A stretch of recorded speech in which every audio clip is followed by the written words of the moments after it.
हम अगर corona virus से ग्रसित हैं तो तू भी तो सनातनी होने के नाते हो ही गया। हम मरेंगे तो तू कैसे बच जाएगा? तुमको अब तो आया सही देशद्रोह का मामला।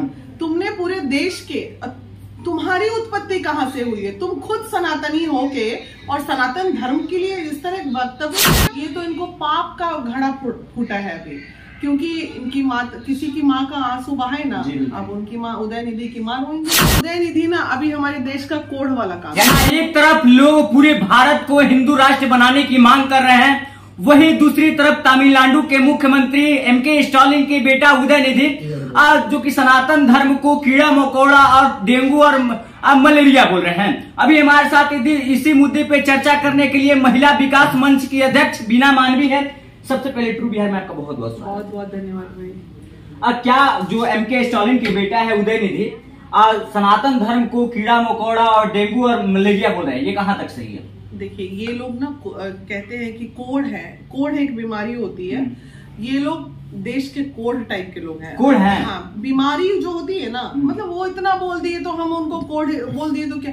जैसे आपके शरीर में कोई एक रोग हो जाता है तो वो रोग हो जाता है, तो उस रोग में क्या होता है, एक कोढ़ ऐसा रोग होता है कि अंत में सुना है मैंने कि शायद लोग छूते नहीं है, गंदे लोग होते हैं या उतने एरिया को काट के फेंक देना पड़ता है। तो ये उदयनिधि ना अभी हमारे देश का कोढ़ वाला काम, यानी कि उनको देश से हटा देना चाहिए। बिल्कुल बिल्कुल। अरे यार, सनातन का मतलब वो जानता है, उसका अपना बाप उसका नाम क्यों रखा है उदयनिधि? कभी जाके बाप से पूछा है कि उदय मेरा नाम क्यों रखे? उदय का अर्थ क्या होता है? किस धर्म से हम जुड़े हुए हैं?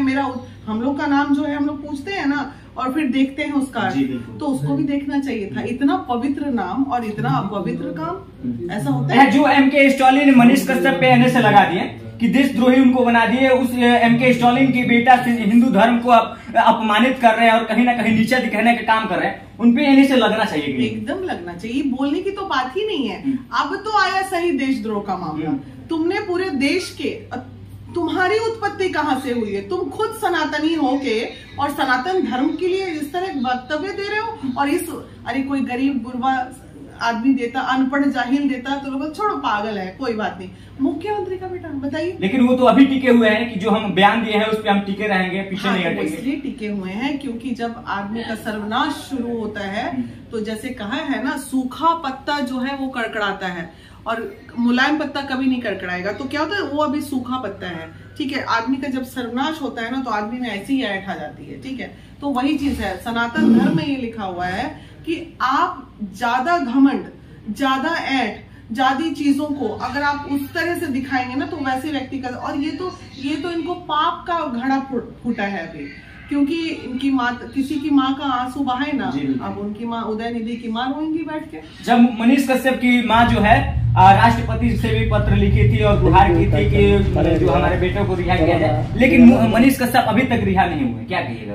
देखिए, रिहा नहीं हुए, चूंकि चीजें एक बार कानूनी प्रक्रिया में आ जाती है तो अब वैसा ही होगा। लेकिन ये सारी दुनिया ये बात जान रही थी कि उस पर गलत धारा लगा है और गेम के तहत लगाया गया है, और आज उसका फल हमारे सीएम साहब को मिल गया।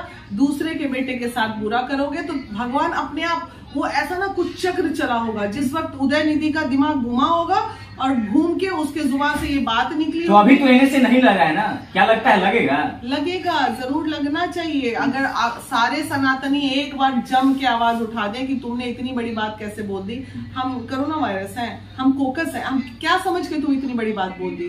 तो भाई, हम अगर कोरोना वायरस से ग्रसित हैं तो तू भी तो सनातनी होने के नाते हो ही गया। हम मरेंगे तो तू कैसे बच जाएगा? तुमको भी मरना होगा ना हमारे साथ। कोरोना तो जानलेवा वायरस था ना, तो कोरोना वायरस अगर हम हो गए तो तुम भी हो, और तुम भी सनातनी की उत्पत्ति हो। सनातन धर्म के पेड़ पौधा, वायु, तालाब, नदियां, गंगा, हिमालय, पर्वते, कुछ भी कह लो जो सनातन धर्म के नाम पे नहीं है। और कैसे ये उत्पत्ति हुई? आदमी, आदि मानव था, आदम और हवा दोनों का उत्पत्ति हुआ। उसके बाद एक दिन जंगल में आग लगती है, फिर कच्चा मांस की जगह पक्का मांस खाना शुरू करते हैं। फिर इन लोग को पता चला ये तो बहुत टेस्टी है, फिर ये लोग इसी तरह थोड़ा डेवलप किए अपने आप को। डेवलप हमारे पूर्वज ही है ना वो लोग, करते करते फिर एक सिस्टम बनता है, समाज बनता है, और समाज बनने के बाद बोलता है तू ये, तू वो, तू वो। तो हिंदू, मुस्लिम, सिख, ईसाई में वहां से बंटवारा चालू होता है, समाज बनता है, तो ग्रुप भी बनता है। ग्रुप बनता है कैसे? हम लोग संगठन बनाते हैं, तो वो संगठन उस जमाने में भी वही हुआ होगा। तो क्या बीना मानवी इस बयान से आक्रोशित हैं?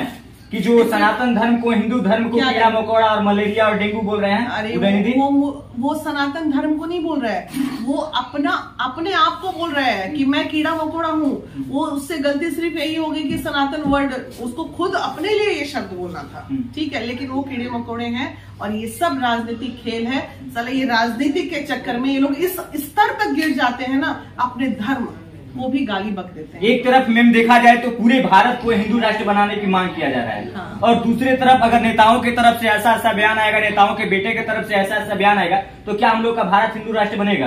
देखिए, हिंदू राष्ट्र बने ना बने उससे हमें बहुत अधिक आपत्ति नहीं है, लेकिन हमारे धर्म को अगर गाली बकोगे तो ये बहुत बड़ी आपत्ति है और हम उस पर आक्रोश। अगर देखा जाए मैम तो अगर इस्लाम धर्म को, मुस्लिम धर्म को अगर कोई ऐसा बोलता है तो उस पे एनएसए लग जाता और काफी तमाम तरह के बवाले होती। लेकिन अभी तक एमके स्टालिन के बेटा हिंदू धर्म को और जो कि सनातन को ऐसे बोले हैं, अभी उन पे एक्शन नहीं लिया गया है। मनीष कश्यप गरीब का बेटा था और वो मुख्यमंत्री का बेटा है, तो ये जो हमारे समाज में एक और गंदगी जो है कि गरीबों को न्याय नहीं मिलता है, कानून अमीरों के लिए बनी है, तो ये भी तो चरितार्थ होना चाहिए ना रे भाई, तो वही हो रहा है। अच्छा मैम, आप क्या कहिएगा उदयनिधि के बारे में? मुझे तो लगता है कि उनका दिमाग खराब हो गया। दिमाग खराब हो गया है, बिल्कुल दिमाग खराब हो गया। इस तरह के विवादित बयान दे रहे हैं और आज अगर हम लोग जितने सनातनी लोग हैं तो हम लोग तो चाहेंगे कि उन पर एनएसए लग जाए, देशद्रोह का मामला उन पर लग जाए, और अगर कहीं ऐसा संभव हो पाता तो डेंगू, मलेरिया और जो कोरोना वायरस है वो लोग भी उनसे उम्मीद करते कि उन पर धारा लगा दिया जाए। अच्छा। और अगर उनको सनातन धर्म के बारे में नहीं पता है तो मुझे तो लगता है कि उनको डेंगू और वो सब के बारे में भी नहीं पता है कि मलेरिया क्या होता है। कोई उनसे जाके ये भी पूछ ले कि डेंगू और मलेरिया क्या होता है तो वो बताएं। तो मुझे तो लगता है कि वो उनको कुछ दिमाग काम नहीं कर रहा है, दिमाग काम नहीं कर रहा है, तब ऐसा बोले है ना। बिल्कुल, शिक्षा का अभाव है और शिक्षा का अभाव है। मुख्यमंत्री का बेटा है, पढ़ा लिखा होगा नहीं, पैसा के बल पे सब हो गया होगा, तनी पढ़ लेता, ज्योग्राफी, हिस्ट्री, इतिहास, पूर्वजों का, अपना संस्कृति, तो आज ये बड़बोलापन नहीं। सनातन में कैसे उत्पत्ति कहाँ से हुआ, पढ़ लेता तो इतना बड़बोलापन। सब शिक्षा का अभाव है, इसलिए लोग कहते हैं शिक्षित होना बहुत जरूरी है। चलिए, बाकी उदयनिधि के बारे में आप लोगों का क्या कहना है कि उदयनिधि का जो बयान है वो सनातन धर्म पे अब कहां तक सही है, और बिना मेम का बात आप लोगों को कैसा लगा और इन मेम का बात कैसा लगा कमेंट सेक्शन में जरूर बताइएगा। क्या उदयनिधि को ऐसा बयान देना चाहिए था कि नहीं देना चाहिए था? क्या सच में जो सनातन धर्म है कीड़ा मकोड़ा है, डेंगू और अब मलेरिया है? आप लोग कमेंट करके जरूर बताइएगा। इस वीडियो को देखने के लिए आप सभी तमाम दर्शकों को दिल से धन्यवाद। जय हिंद।